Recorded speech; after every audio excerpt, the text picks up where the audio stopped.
Hey guys, Metal Jesus here, and I'm back with Drunken Master Paul. Hey everybody, how's it going? Today we're going to be taking a look at the latest light gun that's been released. It's called The Game.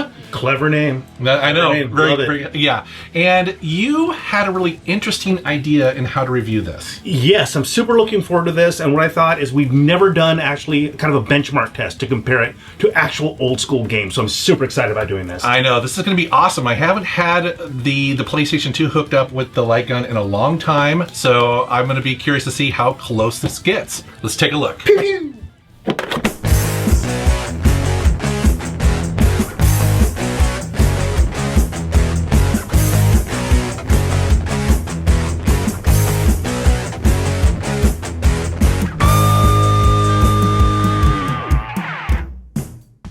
Okay, so I'm super excited about this, and we're actually doing a review of that, correct? That's right. They sent this to me for review. We're going to be putting it through its paces. However, Yes.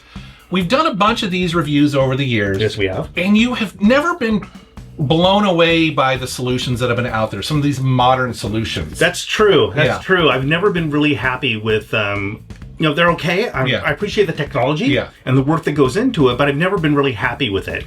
And I realize that that's kind of unfair to the manufacturers because I'm comparing the performance to the memory of me playing Time Crisis on PS2 and other light gun games, like arcade games. Mm-hmm. So what I thought is, let's be fair. Let's actually do a benchmark with the PS2 with an actual light gun on an actual CRT. Yeah, this is going to be, I love this idea. This is going to be a really cool comparison because I haven't had that hooked up in so long that even I was kind of doubting myself. I don't remember, right? It's been like 5-6 years since I've had it hooked up. And so is my memory skewed as well? And this supports Time Crisis, the original one. And we happen to have Time Crisis right here on the PlayStation original, and we're going to run that through the PlayStation 2. Not exactly apples to apples because this runs the arcade version, but it's really close. And yeah, we're going to see exactly how close these solutions are to running on a CRT. And to be honest, we're mostly interested in, like, is it still fun? Can you play it? You know, does it feel really off, or is it close? Right. You know, I think it's going to be kind of close. I hope so. Yeah. I really have my hopes up for this one, which means I got to get a beer. Oh, well then let's unbox this too. Excellent. All right, so this is the Game Light Gun, and this is the Time Crisis Ultimate Pack, and this sells for $200 US. This version right here is kind of for uber fans of Time Crisis, but if you just wanted the base model, which has the console and the gun, that would only cost you $100. Now, if you want to add on the pedal, then that's $150. So they've got a bunch of different options here. This Ultimate Pack does come with 2 light guns, and each one of those has a 12-foot long cable, so it plugs into the front of it there. It also comes with a mini console, and included on that are 4 games. So there's Time Crisis, the arcade edition, plus Point Blank, and Steel Gunner 1 and 2. Inside there is also a foot pedal, which is used in Time Crisis, and that also has a 12-foot cable. There is a power cable, and they also give you a Type-C multi-region power adapter, which is really nice. They also include an HDMI cable, as well as a quick start guide. And again, this is the Ultimate Pack for fans of Time Crisis, so it includes a limited edition diorama that you can put together. Not used in the game in any way, but it's cool to have in your game room, as well as a limited edition pin, as well as a keychain, although it's not listed on the box, so I think they're just including this because they can. And this is designed to be easy plug and play for casual gamers, and we're going to see if that's actually true or not. But what really sets this apart is that it is fully licensed. So while other solutions out there may not include games, or sometimes they do and they're not actually licensed, this company right here worked with Namco to basically make this product and get it out into the market. So it's fully licensed. Namco is on board in making this. The other talking point about this is that they say it's using AI to do the calibration and the tracking. And that's different than other solutions we've seen in the past. You know, other light guns will artificially put a white border around the gameplay footage so it knows where you're pointing, or maybe it uses a sensor that needs to be attached to your television. They're saying that this does not need that it's using AI to do all of that in real time. One thing I want to mention when setting this up is that each of these guns come with this white protective label here that's protecting the lens, and you obviously want to remove that because it wouldn't work very well. However, it's not actually obvious that there is a second one that is even closer and sticking to the lens itself. You see a little tab right here, this little red tab. You want to make sure that you also remove that one. All right, everything is set up. Let's go ahead and do some testing. Initially, we tried Time Crisis 3 and its gun just to make sure that everything felt okay and that the CRT was working fine, but now it's time to try actual Time Crisis 1. Okay, so the benchmark is going to be Time Crisis 1 on the PS2.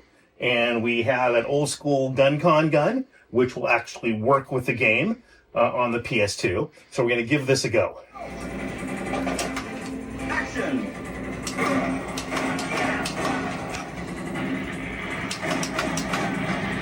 This was an interesting experiment because I hadn't gone back and played Time Crisis 1 on the PS1 in many years.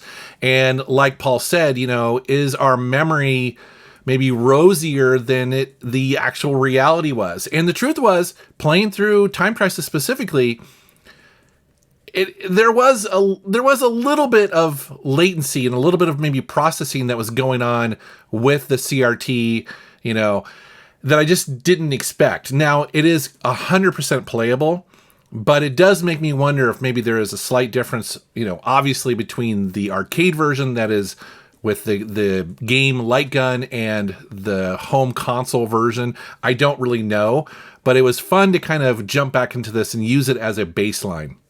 When it comes to the newer game light gun, there were two things that they wanted us to focus on. The first one, taking our time with the calibration, which we did. And the other thing is paying attention to the distance between the television and the light gun. So my television right there is 65-inch HD television, and they would like us to be 4 meters back from the TV. That's 12 feet back from the television. Now, obviously, I've got a decently sized game room, but I can't really go back 12 feet from the TV.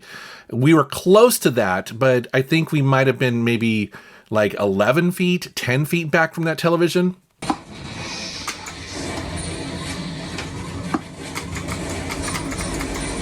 Not bad.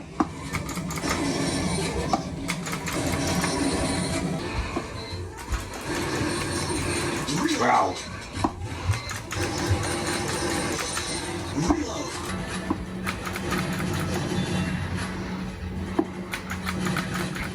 The more that we started to play Time Crisis, the more we started to just kind of get frustrated with it a bit. It's so inconsistent. I will say that I was surprised at how nice the arcade version of Time Crisis looks. I've forgotten how sharp and crisp it is compared to the PlayStation 1 version, so that was pretty cool to see. So as far as the gun itself, it feels really good. It's just the right weight, it feels solid. Another interesting thing about this light gun is that it does have recoil, but it's not like other solutions out there. Some of the other light guns that we've reviewed in the past almost kind of have like this loud clacking noise, which frankly is kind of annoying. And this is more of a subtle, almost rumble feel that you would get, like, say, in a PlayStation controller, which actually I really like this solution better. It's not as distracting. It's not as loud. And you can turn it off at any time. You don't have to use it at all if you don't want. Also, that foot pedal is really cool and nice to have. You don't need it for Time Crisis, but you'll want it if you like that game and you want that true arcade experience. Now let's go ahead and check out Point Blank, which is another one of my all-time favorite light gun games. It's so much fun, and I like the fact that it's different than Time Crisis. It's its own thing. What do you feel like the accuracy was there, buddy? It started out really good, and then it went to shit. And it starts going to shit when you have to move the gun. When you're moving a lot for different targets. And as you can see, we found this to be extremely frustrating. I've played this game a ton of times, and I always do better than this. And I was failing. Paul was failing. It was just not a good time. It just needs a little bit more accuracy. That's all. It just needs that. The other thing I wanted to test, just to make sure, is dimming the overall lights in my game room and see if that made any difference. And no difference whatsoever. But I thought I would try it. And before people ask, yes, I am running my television in game mode. Now let's try point blank on the CRT. I can't get ahead of it. Look how tight that's tracking. Yeah, it's really fast. Yeah.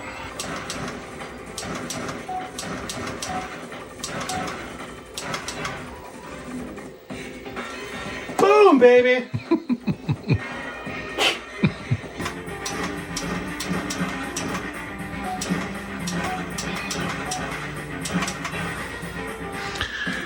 Night and day difference, isn't it? It's huge.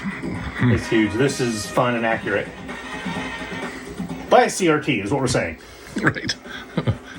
This was a joy to go back and play on a CRT. This is exactly how this game should feel, when you play this game. It's just, there's just no comparison. This is exactly how it should be played.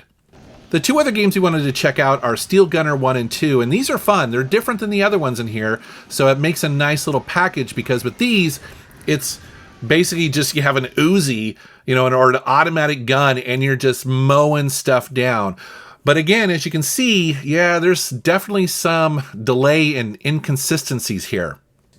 I mentioned that this uses the AI to detect your television in real time, and I thought, you know what? I've got another TV in my game room in a completely different corner, and so we moved everything over to that and tried it on there. This is a 43-inch television and a completely different brand from the other one, and because of that, we didn't necessarily have to move back as far, but again, we're taking that into consideration here, and the results are pretty much the same. All right, dude, we tried another television, smaller one, different part of the game room. I didn't see a huge difference. It was okay in a couple of games. I actually passed one, but it was still wildly inconsistent. And that's the frustrating thing, is if it just sucked all the time, then that would be something. But it's great and then it doesn't. It's great and then it doesn't. It just gives me hope and then yanks it away from me. I need a beer. I did reach out to the company that makes this and ask them if they had any suggestions, if this was a known issue, or if this is just how it works. And they came back to me with something kind of interesting. They said, well, maybe the gun and the AI is picking up your posters or other things in the room as a potential television or monitor. And so because of that, I was like, well, okay, I didn't really want to pull down all my posters and all that sort of stuff, but Paul was willing to. And so a couple nights later, he actually tried it in his game room. He pulled down everything on the wall so that there should be no distractions. And what do you think? Yeah, the results were pretty much the same. All right, dude, final thoughts.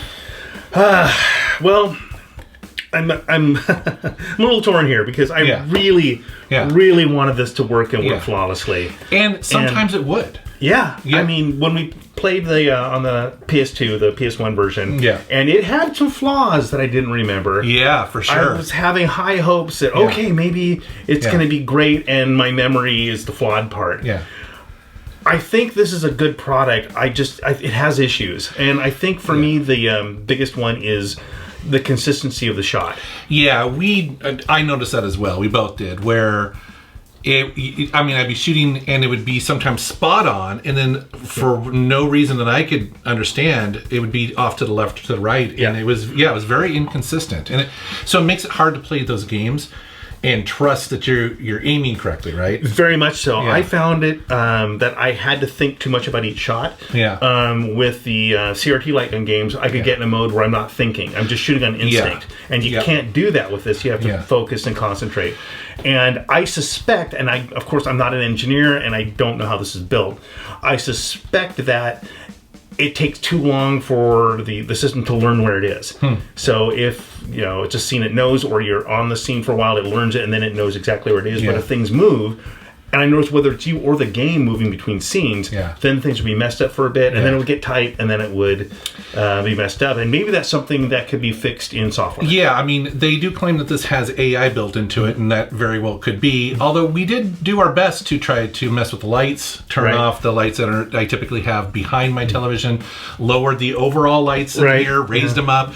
You know, this was such a good idea. I'm glad that you had us play back and forth with a CRT, because it was shocking sometimes how much fun the games and how much more playable they were on a CRT. The one thing I will say though is that I forgot how small a CRT. That's a pretty big CRT there. Yeah, right? That's a monster. That weighs more than my car. Oh, tell me, when I had to move it across the room by myself, I thought I was going to have a hernia. Oh, they're monsters, and we had to be really close because the cord is only a few feet long. Yeah, that's true. Yeah, because at one point I was like, "Are we too close to this?" But no, actually, that was the length of the cord. That's it. Yeah, and also too with the game, the length is also an issue. So, like, for instance, my television, I think, is 65 inches. They want you to be 3.2 meters. 4 meters away for that. Yeah, so that's quite a ways back because it needs to be able to see your whole television. I mean, we almost don't have room in this game room, which is not small, to even do that. Right. You know. So that might have been a factor. I don't know. It shouldn't be for something like this. I think Time Crisis on this is playable. Yeah. For somebody, for like a casual game, just people hanging out shooting, I think it's fine. For me, I would play a few levels and I move on to the next thing at the party. It's not something I would stick around and continue to enjoy playing in this version. Now, with that said, the packaging, the quality of the piece, the fact that it's just this unit you plug in and you plug and play, brilliant. So. Yeah, for absolutely sure. Brilliant. Mm-hmm. And well, and who is actually going to go out and get a CRT other than crazy person like me? But it's getting very hard to do. Most people would not do that, and this is a relatively painless solution if you can get past the inaccuracies in it. And who knows, I mean, maybe the AI would learn over time. I'm not entirely sure how that works with this device. Yeah, I don't know either, but just because of the problems that we saw, because like you said, sometimes it was spot on. Yeah. You can do like crack, do the triple shots and bang, bang, bang, and it's perfect. And then, like I said, for no reason that we could tell, the shots would be off. Yeah. So what that tells me is that the system can do it. Right. I think that's super important, is this system can do it. Yeah. If they can work out why it isn't, I think that's further along than almost any other of the other units we've looked at. Well, I mentioned this previous in the video, but there's no white borders, which almost every other light gun has. So it's trying to do something here that no other. I mean, it's trying to basically use AI or some of its programming to work with every single television out there. Right. Which, man, that's hard to do. I mean, back from our Sierra days, that was a problem. Was every PC was configured differently. Macs worked. PCs needed some help. So I'm impressed with the unit in and of itself. I don't think it's there, at least not for me. I think that it, like I said, I feel like it can be fixed in software with updates as they keep developing it. But dude, so far nothing beats CRT. I know. I was so hoping that was not the case. I mean, not hoping, but you know what I mean? I was hoping. Well, because you're looking for a solution that's something you can use on modern television. That's exactly like the CRT. Yes. And you wouldn't necessarily need it for that anymore. Right.